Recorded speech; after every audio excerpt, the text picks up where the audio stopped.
আসসালামু আলাইকুম। আমি অ্যাডভোকেট সুজ্জামান মুকুল, জজকোর্ট ফরিদপুর।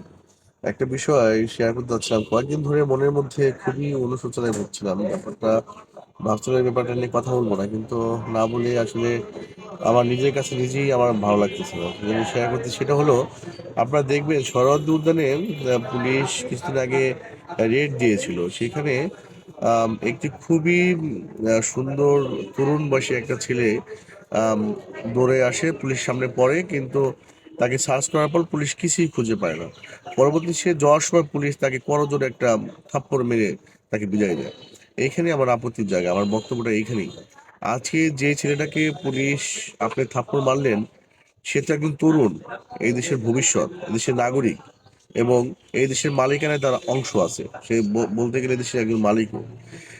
তাকে আপনি সার্চ করলেন বিনা অপরাধে, তাকে একটা লাস্টে যে একটা থাপ্পড় মারলেন, এই এই অধিকার আপনি কোথা থেকে পেলেন?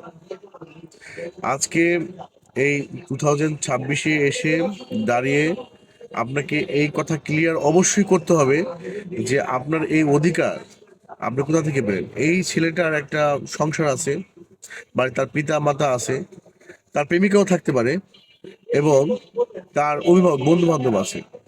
যখন এই যে যে সোশ্যাল মিডিয়ায় ভিডিওটা ভাইরাল হলো, যখন সবাই তার পরিচিত জন দেখবে, তার মনের যে অবস্থা সেটা কি হবে আপনি কি একবার একটা চিন্তা করে দেখেছেন? আমি জীবনে আজ পর্যন্ত আমার পরিবার বলুক কার কাছে একটা থাপ্পড় খাইনি। আমাকে যদি কেউ এরকম ভাবে একটা থাপ্পড় দেয়, আমি মানসিকভাবে এমন বিধ্বস্ত হব যে আমাকে হয়তো আমি স্বাভাবিকভাবে ফিরে আসতে আমার অনেক সময় লেগে যাবে। ওই ছেলেটির ক্ষেত্রে হয়তো তাই হয়েছে।